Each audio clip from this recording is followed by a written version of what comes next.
everyone. Thanks for coming by for a visit. I've been working on a Halloween special episode the past couple of weeks.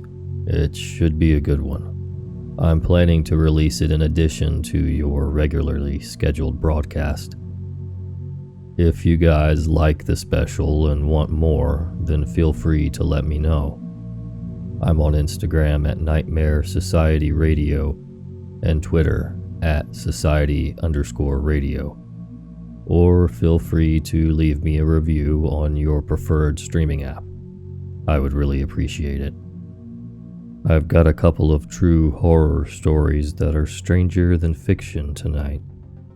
So a big thank you to our contributors, user HWXBL and user Michael Cuz.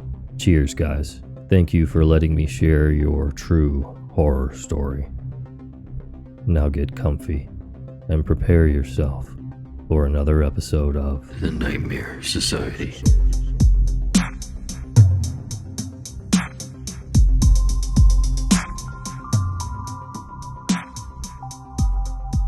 Before I start, I know a lot of people come here and say this is 100% true, and half the time it seems as though they've lied. I will go on to say that what you're about to hear is real. The events happened and I still to this day don't understand it, and I don't expect you to either. I work in a well-known clothing retail store in the UK as a part of the delivery stock team.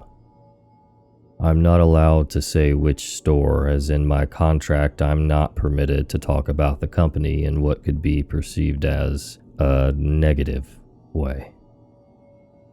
About 2 or 3 weeks before Christmas 2014, I had asked my store manager if I could work some overtime to get some more money for Christmas presents, and she thought this was a smart move as my stockroom manager was out of the country on holiday for a week. Nearing to Christmas, the deliveries get pretty big. Almost 3 times the size of regular deliveries, so there was the work available for me to come in and complete. It would involve stripping clothes from packets and hanging them within the stockroom. My manager asked that rather than come in on a day I don't usually work, I work there part-time, that I should instead stay for additional hours past my contracted ones, which meant that I had to lock up. My manager trusted me to do this as I've worked there for almost 3 years now, and she handed me her master key. The only other master key was with my stockroom manager, who was currently out of the country. This is where it begins. The time was nearing to around 8 p.m. at night. All of my colleagues had left the building and I had locked the door after them, turned off the store music and secured the bottom loading bay, where the deliveries come in. I was in the stockroom on the second floor putting some hangers on the racking so that I could use them for the next delivery. I was stood underneath a puppy teddy that was stuffed between a pipe and a wooden piece of racking facing me. This photo was posted on the Nightmare Society Instagram. The teddy was an old toy from a delivery that was left behind, and my colleagues had given it a name. The name I can't remember because the teddy isn't really spoken of much. It just sits there. My iPod was plugged into a pair of speakers that had been in the stockroom since forever, and I was happily completing my task. Happily, until I heard a noise. Yes, that might sound cliche, but this noise was very similar to my ears, and it was the noise of the bottom loading bay shutters being opened. I thought someone must be in the store, as the only way to open and shut them is from a panel next to them, from the inside. So I paused my music and proceeded to walk down the stairs and back out to the bottom loading bay. It was when I was about halfway down that the noise suddenly stopped. What I can say that always creeps me out about the place is that the lighting around the corridors, staircases, and stockrooms were lit up by strip lights. Another photo has been posted to the Nightmare Society Instagram for this. These strip lights had sensors on them, so whenever you walked under one, you would hear a small click and it would come on. So there I was gliding down the stairs. I burst into the loading bay expecting to see one of my colleagues, but lo and behold, it was empty. The shutters were shut. I embraced a shudder down my spine and simply span around and paced back to my workstation in the stockroom. I illuminated the strip lights and continued to hang some more hangers, the music from my iPod playing along, calming my nerves, until I remembered. I turned my iPod off. I span around horrified and just stared at my iPod over on the shelf.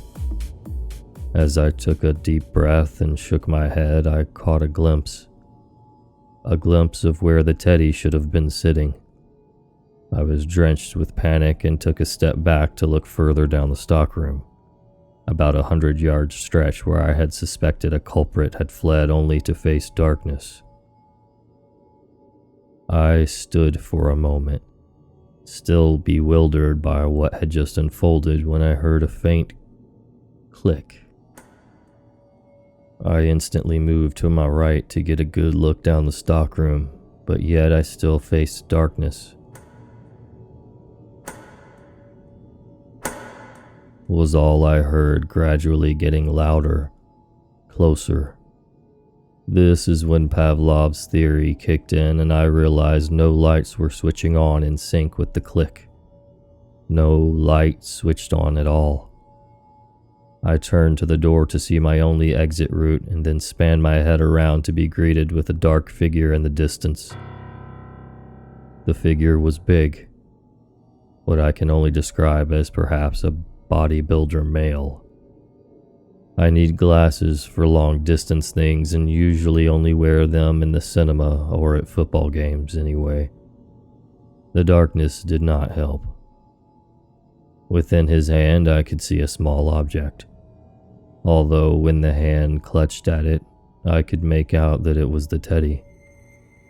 This is when I felt adrenaline scream, "Run." I ran straight out of the stockroom, down the corridor, through 2 doors, and to my right, straight into the ladies' toilet, opposite the 2 offices. I ran straight into one of the 4 cubicles, the middle one, and locked myself in.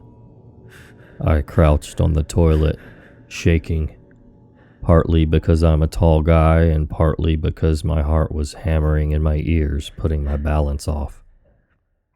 The doors of the toilet took a while to close slowly, as they should, and I listened out for anybody to be approaching. The doors shut close, which gave me a little relief, and I stopped and blinked, thinking for a moment. I wiped the sweat off my brow with my left forearm. As my head turned to meet my arm, I glanced down at the bottom of the cubicle. A face was there. A face was pulling away from underneath just as I caught a glimpse of the mouth and nose.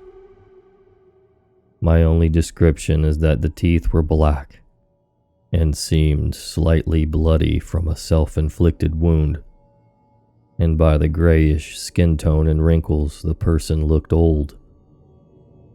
I was injected with pure fear when I screamed, "F*** off!" and kicked the door, making it shake and slam, echoing around the walls in a thunder.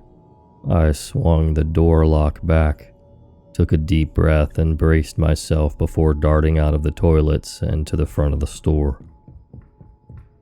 I was charging along, prepared to attack anything to save myself from injury, yet nothing stood between me and the front door. I unlocked it with shaking hands and ran outside. I knew I had left my coat and iPod inside, but I was eager to get out. Locking the sliding doors behind me, I spun to the shutter lock on the wall. It's located at the bottom of the wall. For this reason I am unsure of. It's always been a hassle for people. I turned the key inside the lock and the shutters were descending. The store shutters were on the inside of the store just past the alarms, and as I crouched there slowly watching the shutters come down, again I witnessed the figure, still holding the teddy in the middle of the shop floor. It was dark outside, and it was dark inside at this point. The shop floor lights are different and have to be switched on in the office. I closed my eyes and begged the shutter to hurry as it hit the floor, and I snatched the key away and ran down the road to the high street. My phone was in my pocket where it's always kept, so I called the police and told them what happened. I told them I believed a male had broken in. The police arrived shortly and I let them into the store. I had them escort me to the office to turn the lights on, and I reached the office and noticed the computer was on. I told them this wasn't on before, but they sped me up to turn on the lights so that they could search around the store. After touring them around the store to search, even the lift, they found nobody and told me to go home. The officers had said they would contact my manager tomorrow. The next day I arrived at work at opening time, even though I wasn't scheduled to work at all. I was greeted by different officers from the night before and my store manager. We proceeded to go to the office just after my manager had opened the store and let my colleagues set up.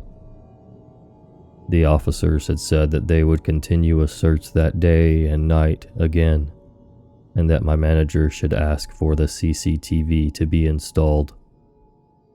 The reason our store doesn't have cameras is because the theft rate isn't high enough to have them, apparently. We all think that's dumb. Then again, we get away with messing around sometimes.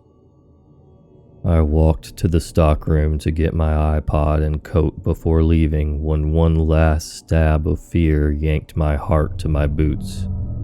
When I glared at the teddy, stuffed back into its usual place. I was allowed 2 contracted days off that week to rest. I think my manager thought I was seeing things and needed to sort myself out. I returned to work as usual. I was happy to do so as it was within the daytime and the store was full of people. Nothing has happened since. I still don't know how it was possible or what happened. If it was a prank or if someone or some people had a motive. Some people think I'm crazy. Some think it might be a group. It was by far the worst experience of my life.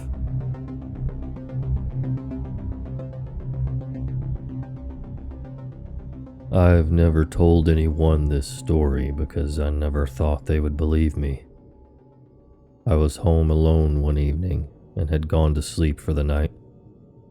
I live with my significant other and 2 indoor cats, but she was out of state traveling for business. My significant other, not the cats.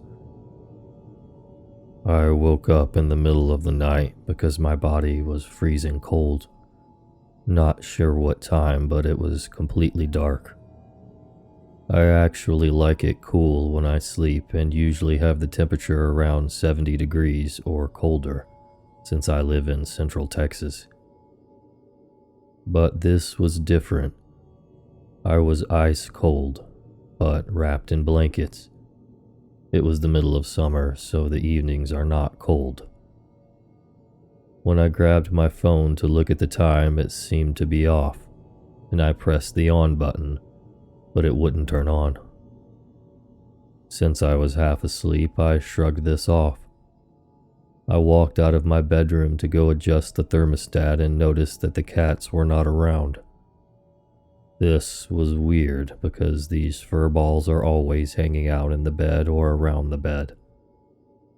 Anyhow, I walked to the thermostat and tried to adjust it. I have a Nest thermostat. The power was nil, and the power to the house seemed to be off. I peeked out of the upstairs window to see if any of my neighbors were having power issues and noticed that all of their outdoor lights were working just fine. From the time I woke to this moment was probably 1 to 2 minutes maximum. I decided to wander downstairs to grab some water, but I'm startled when I realize there's a glow of light coming from the first floor. The way my house is situated, I couldn't see the light until I had approached the stairs.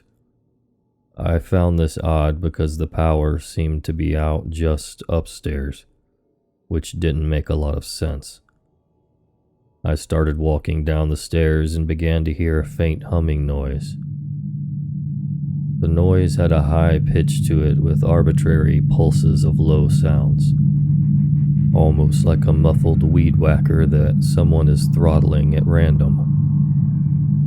As I continued to walk down the stairs, I spot a dark, slowly moving figure in the room, with light at the bottom of the stairs. The next step I take feels like I walked off the side of a cliff, or was sucked into the floor. That's really the best way I can explain it because I don't remember what happened after that moment. I just lost all feeling from my body. My next memory is waking up again to the sound of my phone's alarm. Everything seemed back to normal. I sat there in bed, cat's back to being lazy in bed next to me, and tried to think about the 2-minute incident that happened in the middle of the night. I'm not a sleepwalker, and I was definitely not dreaming. My security systems app shows the time whenever a door is opened or closed. I realized that my security system was disarmed on the app and that the front door had been opened and closed several times throughout the night. I pulled up my security footage from the exterior cameras and was surprised to learn that there is 0 footage from the night. Like the motion sensors reacted to a random car driving by around 10 p.m., and then the next thing is another random car in the morning. So someone, or something, walked in and out of my front door, but the cameras did not capture any footage. My neighbor across the street has a good security system that points at my house, so I asked if he can review the footage from his cameras. I told him some made-up story about how I thought someone had broken into my truck. Anyway, he said it was weird because when he pulled up the footage from that night, his cameras did not record anything. Just a time gap, once again. My first thought was that I was sleepwalking, and that the memory was a dream, but it just couldn't have been. When I looked outside the window in the middle of the night, I distinctly recall a red pickup truck parked the wrong direction in front of the neighbor's house. I always notice when cars are parked left wheel to the curb because I've gotten a ticket for this in the past. Anyhow, the truck was not there before I went to sleep, based on security camera footage, but it was there in the morning, also based on the camera footage. So the truck was there when I saw it in the middle of the night. I definitely woke up in the middle of the night, cold as ice, no cats, no working phone, no working thermostat, and I did see a truck outside the window, and then got warped by something on the stairs. A couple of additional things were different in the house. The security system was disarmed and I definitely armed it before going to bed. The light was still on downstairs, and that was absolutely off before I went to bed. My whole body smelled like burnt marshmallows. I know this is weird, but it's really how it smelled. And lastly, my 55-gallon fish tank that sits at the bottom of the stairs in the entryway was missing 2/3 of the water. Seriously, where the hell did 40+ gallons of water go? The whole area around the tank was bone dry, and the fish were fine. What happened to me that night? What was inside my house?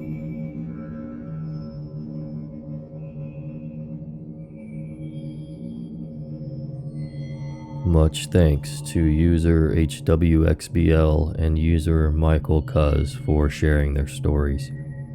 If you have a true horror story you would like to share, I would love to read it. You can send it to NightmareSocietyRadio@gmail.com. If you would like to be awesome like the others who've supported my show with a review, feel free to leave one on Apple Podcasts. I'd really appreciate it. And as usual, check me out on social media. My Instagram is @NightmareSocietyRadio, and my Twitter handle is @Society_radio. Thank you so much for listening. Until next time, sweet dreams.